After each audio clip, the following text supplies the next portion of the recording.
Assalamualaikum warahmatullahi wabarakatuh. Salam sejahtera bagi kita semua. Shalom, Om Swastiastu, Namo Buddhaya, Salam Kebajikan. Perkenalkan, saya Dwi Partini, SPD MPD, dosen program studi Pendidikan Geografi, Fakultas Keguruan dan Ilmu Pendidikan Universitas Patimura. Pada kesempatan ini, saya akan menjelaskan Dharma Pendidikan Tinggi Pengajaran pada salah satu mata kuliah yang saya ajarkan, yaitu Geografi Pariwisata. Geografi Pariwisata merupakan salah satu mata kuliah wajib program studi pada semester 4 dengan bobot 2 SKS. Diselenggarakan 16 pertemuan dengan pertemuan ke-8 UTS dan pertemuan ke-16 UAS. Mata kuliah ini membahas bagaimana proses keruangan sebuah lokasi dapat menjadi objek wisata yang di dalamnya terdapat unsur-unsur geografis yang turut mempengaruhi potensi wisata, serta bagaimana strategi pengembangannya. Capaian yang diharapkan pada perkuliahan ini mengacu pada CPL program studi yang sudah tertera pada RPS. Kemampuan akhir diharapkan mahasiswa dapat menjelaskan konsep pariwisata dalam kajian bidang ilmu geografi, menganalisis potensi wisata berdasarkan parameter potensi wisata, serta merumuskan strategi pengembangannya. Sehingga, materi dalam perkuliahan ini meliputi konsep geografi pariwisata, faktor geografis penunjang pariwisata, struktur dan tipologi pariwisata, faktor penarik dan pendorong pariwisata, dampak pariwisata, teori siklus area pariwisata, pariwisata berkelanjutan, pariwisata sebagai ekonomi kreatif, dan pengembangan potensi wisata berdasarkan karakteristik wilayah. Untuk mendukung penyampaian materi, saya menggunakan beberapa referensi buku utama. The Geography of Tourism and Recreation dari Hall and Page tahun 2020, Tourism Planning edisi keempat tahun 2017 dari Gunn, Tourism Principle and Practice dari Cooper Fletcher, Geografi Pariwisata karangan UT, Geografi Pariwisata dan Ekonomi Kreatif I Gusti Bagus Arjana, Pariwisata Berkelanjutan karya Inyoman Sukma Arida, dan juga artikel jurnal ilmiah terkini terkait kepariwisataan, serta buku Geografi Pariwisata yang dikembangkan bersama dengan tim mata kuliah. Proses perkuliahan ini mencakup DIA, Delivery, Interaction, and Assessment.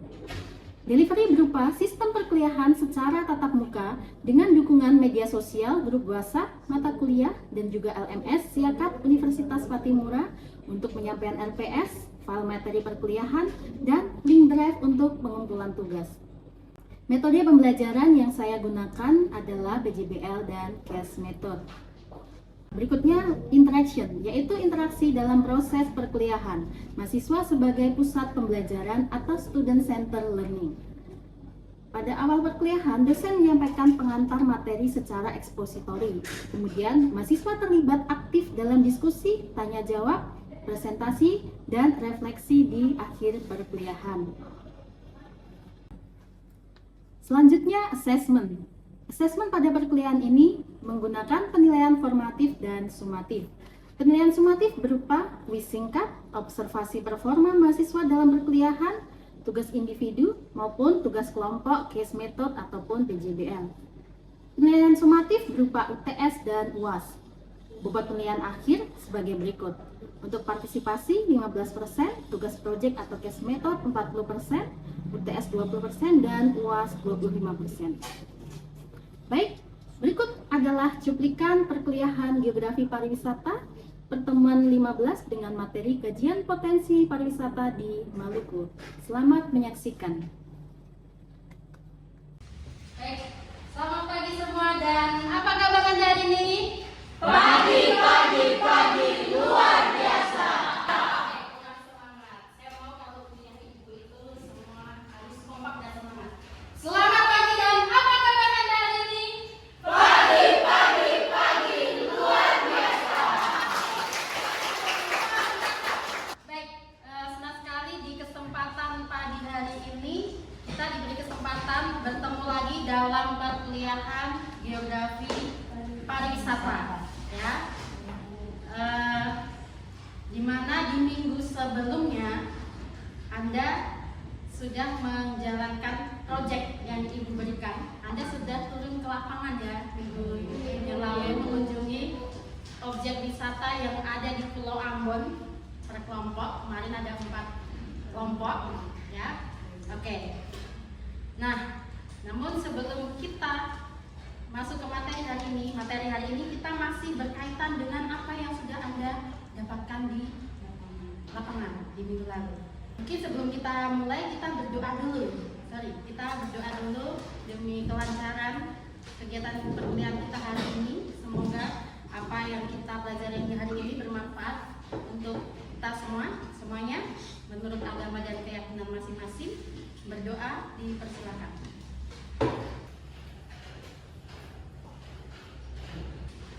Oke, baik.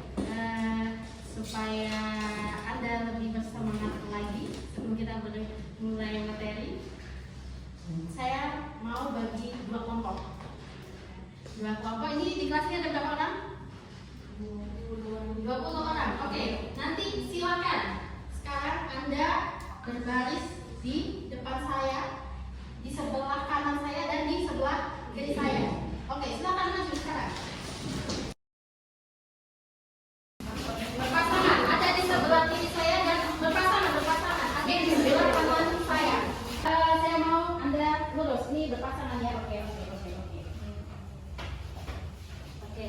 Lalu aturan mainnya nanti nama kelompok yang saya sebut itu adalah sasaran mangsa Anda yang harus Anda tangkap. Gitu. Lalu ketika Ibu sebutkan nama kelompoknya, pokoknya di tengah-tengah Anda menyanyi, ketika Ibu sebutkan nama kelompoknya, misalnya ini tadi kelompok apa? Hitam. Bisa Ibu sebut hitam. Jadi yang kelompok hijau harus cepat-cepat tangkap namanya dulu. Hitungan ketiga mulai, silakan dimulai. Oke. 1, 2, 3. Kelompok hitam.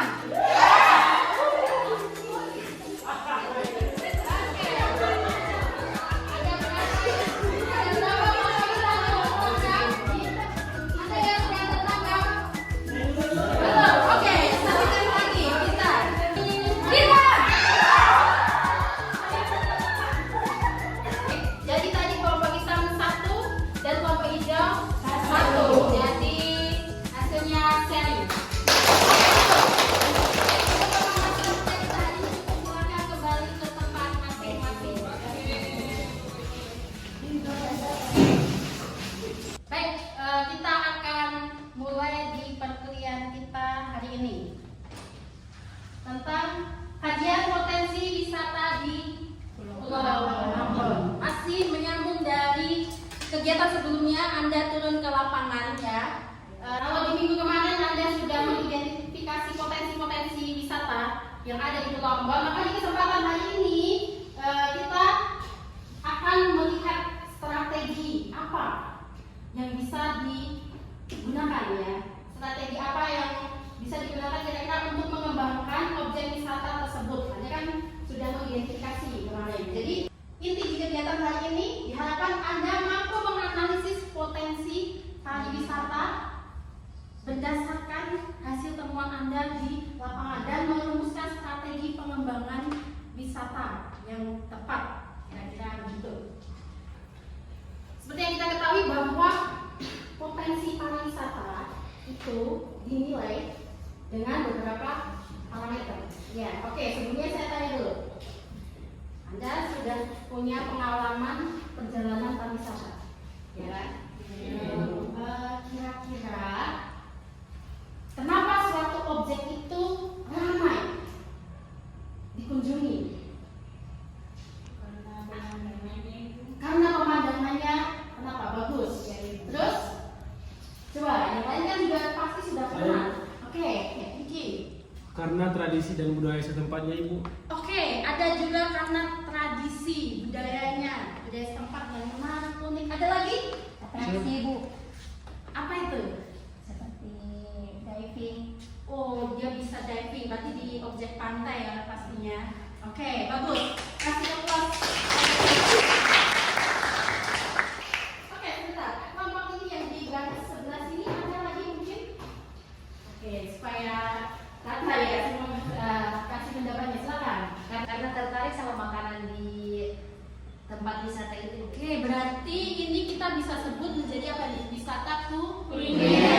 Oke, jadi ada berbagai alasan mengapa suatu objek itu ramai dikunjungi. Ya, itu semua adalah tercakup dalam bagian komponen parameter potensi pariwisata. Oke, kita mulai yang pertama, attraction. Oke, sebelum saya masuk, kira-kira ada yang tahu apa itu attraction? Attraction. Oh, tadi ada yang sebut atraksi ya. Apa itu atraksi? Silakan. Saya Bu, sesuatu Ajit Moni. siap Bu. Seperti sesuatu pertunjukan dan kegiatan. Pertunjukan kegiatan. Oke, bisa juga. Sesuatu yang menarik, suatu pertunjukan kegiatan, atraksi. Oke, ada lagi? Cukup? Oke, kasih tos. Jadi, betul ya. Atraksi. Kalau atraksi itu adalah suatu daya tarik. Suatu daya tarik dari objek wisata yang membuat pengunjung itu tertarik, berminat untuk datang ke situ. Tadi ada yang bilang daya tarik betul. Terus adanya atraksi budaya. Jadi karena atraksi itu sendiri memang dia dibagi ada menjadi 3, yaitu bisa berupa objek wisata alam, atraksi alam karena pemandangannya yang bagus, misalnya. Kemudian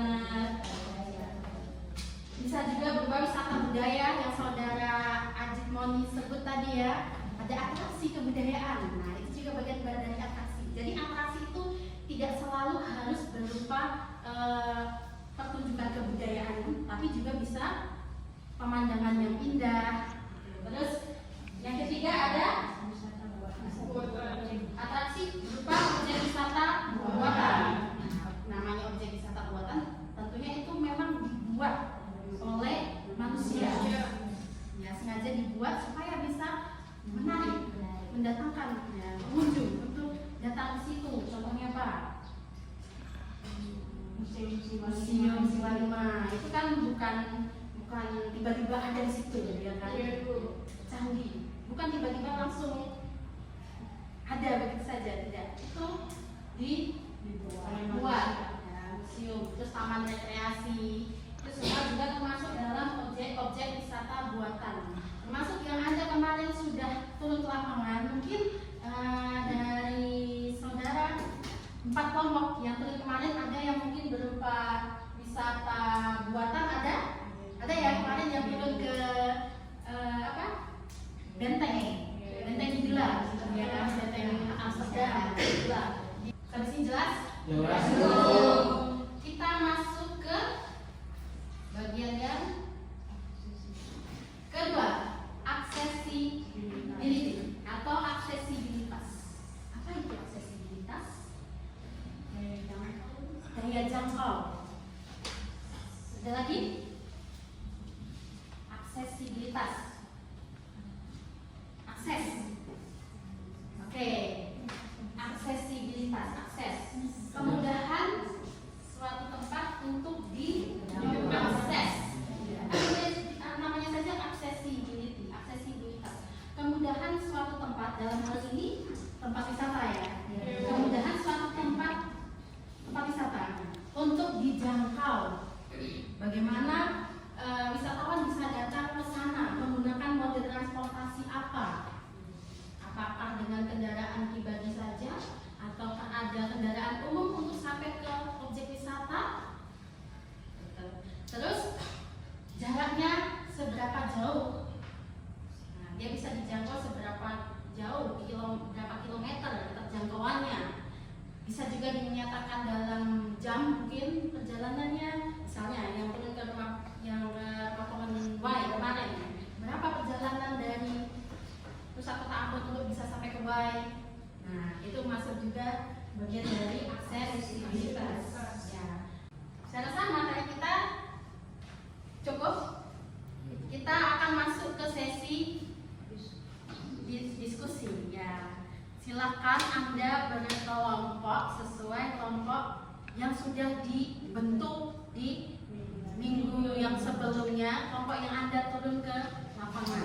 Kalau kemarin Anda sudah mengidentifikasi potensi parameter pariwisata, lalu di kesempatan hari ini kita akan melanjutkan. Anda coba merumuskan kira-kira strategi pengembangan pariwisata apa yang bisa dilakukan untuk memajukan pariwisata objek wisata tersebut. Oke, silakan Anda mengelompok sesuai kelompok masing-masing.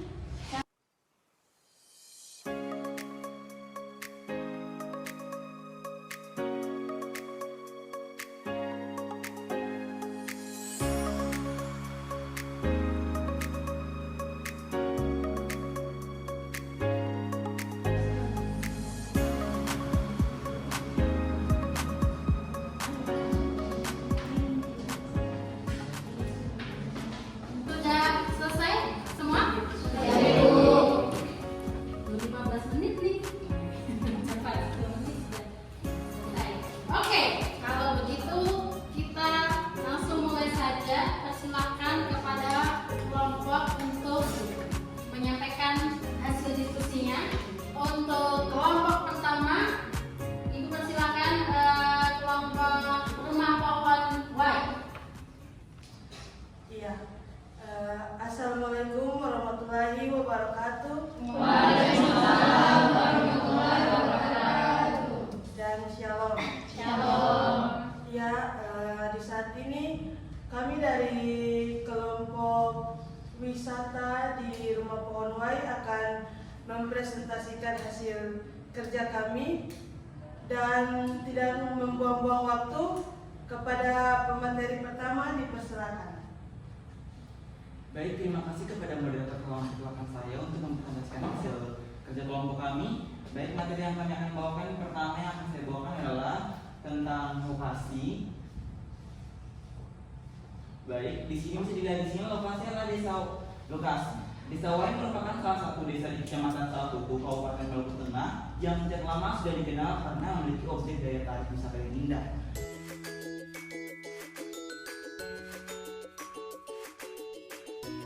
Yang keempat ada ancillary service.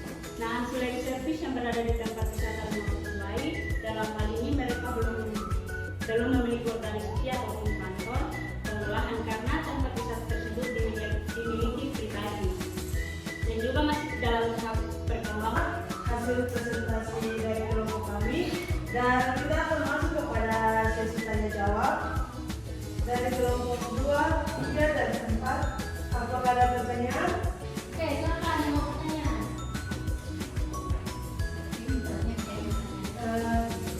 Dari saudara Linda mungkin mau bertanya. Silakan.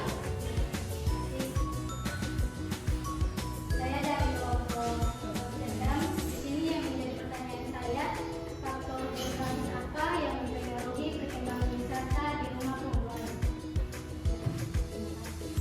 Jadi dari kelompok kami dapat menjawab pertanyaan itu di mana faktor geografis utama yang mendukung perkembangan objek wisata di Rumah Pohon Y itu seperti topografi dan cuaca atau iklim. Oke, baik. Jadi sebenarnya kalau yang termasuk ke amenitas itu bukan fasilitas-fasilitas ya, fasilitas umum begitu ya, seperti keberadaan toilet, kemudian penginapan, rumah makan, restoran. Lalu kalau ada spot-spot foto. Oke, untuk kelompok ini boleh kembali ke tempat, kita berdua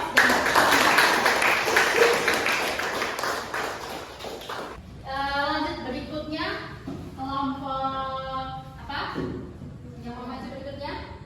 Kelompok buaya. Oke, dipersilakan kepada kelompok.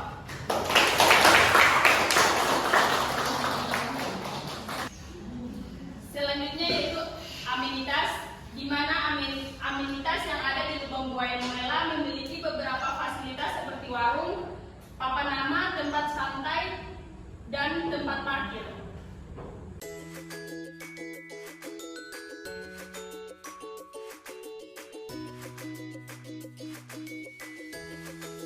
Untuk presentasi dari kami, jika ada kesalahan, kami mohon maaf.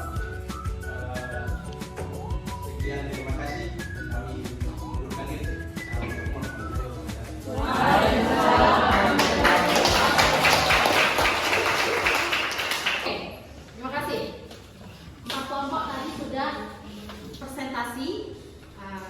Maka kita sampai di akhir perkuliahan kita hari ini. Tapi sebelum kita menutup perkuliahan kita simpulkan kira-kira apa yang kita bisa simpulkan dari materi kita hari ini. Dari materi hari ini yang dapat saya simpulkan yaitu komponen pariwisata yang terdiri dari 4A sangat penting untuk dikembangkan agar dapat memajukan objek wisata itu sendiri, dan melalui pengembangan itu diharapkan dapat memberikan dampak positif kepada masyarakat. Oke, terima kasih. Kesimpulan dari perkuliahan kita hari ini, betul ya bahwa memang dari 4 komponen parameter potensi pariwisata itu tadi cukup penting. Gunanya apa? Untuk mengetahui kelebihan, kelemahan yang ada di objek wisata, kemudian di situ bisa dirumuskan strategi yang tepat untuk pengembangan. Untuk pengembangan menjadi wisata berkelanjutan dan juga bisa memberikan dampak yang positif untuk masyarakat di sekitar. Begitu. Oke, saya rasa cukup jelas ya materi kita hari ini. Sebelum kita akhiri masih ada satu lagi, kita kuis. Oke. Silakan Anda join dengan kode yang ada di atas itu ya, 76346510. Baik. Sudah 21 orang. Waktu terus berjalan.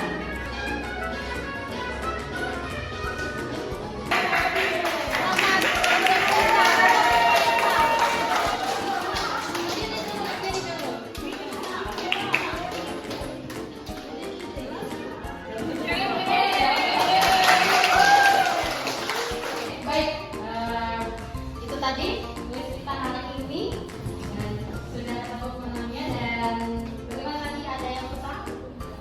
Sudah ya. Ayo Anda kurang pangkas dalam menjawab. Oke, mungkin begitu dulu pertemuan kita hari ini. Persiapkan belajar dengan baik. Materinya untuk puas apa yang sudah kita pelajari, termasuk juga hasil kajian Anda dari lapangan. Itu terima kasih, mohon maaf jika ada hal-hal yang masih kurang. Sampai jumpa di pertemuan minggu depan. Wassalamualaikum warahmatullahi wabarakatuh.